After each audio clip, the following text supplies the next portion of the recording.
Git Pull is a feature of Git which developers use every day. They click that button in Visual Studio and their code comes down.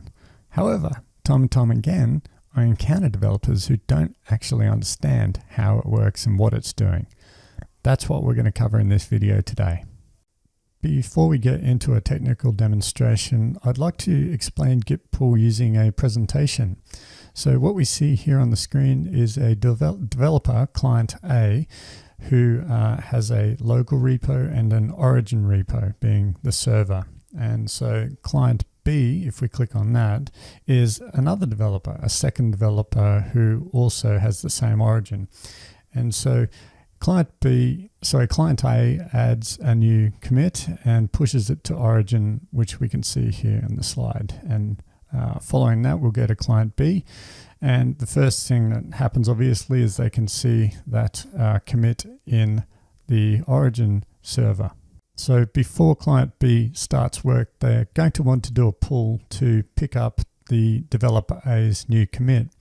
Now, there's one thing here that I really want to emphasize, because this seems to be the thing that most developers miss in terms of understanding Git Pull. So with Git, we've got the main branch in origin and we've got the local main branch, but we also have a local origin main branch. Now this main branch is actually a replica of the main branch on the server. And so when we do a Git Pull, the first thing we do is a git fetch, and that just updates the local origin main.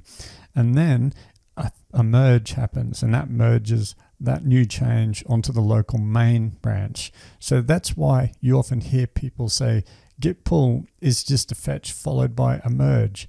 That's what's happening.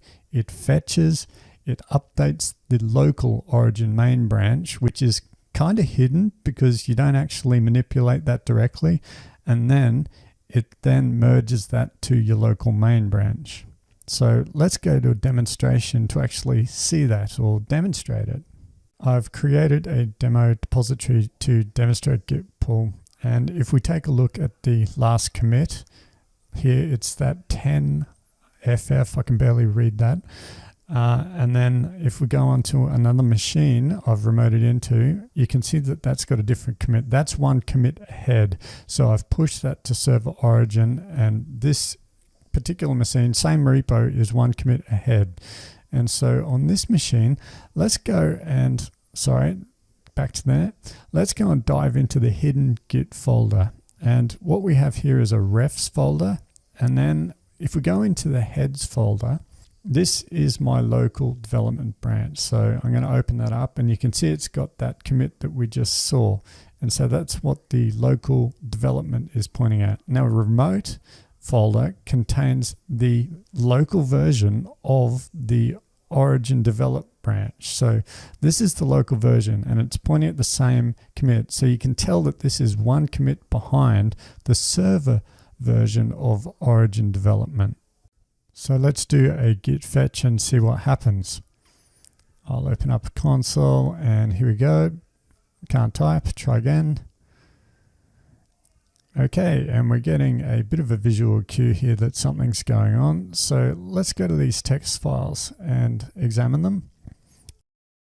The local version of the remote branch, of the origin branch, has updated. The git fetch has brought down that new commit and added it to the local version of origin development. If we now go to the development, you can still see it's behind. It's still on that 100 FFC commit. So that has not been updated yet. And we need to merge that in, because recall we were going to merge it. So git merge, it's done a fast forward merge, and we're now up to date. So if we go back to that text file, you can see when we update that, it's now got the same commit. And so we've done a git fetch and a git merge, which is the equivalent of a git pull. If you enjoyed the content of this video, or even if you just found it helpful, please click the like and subscribe button. Thank you.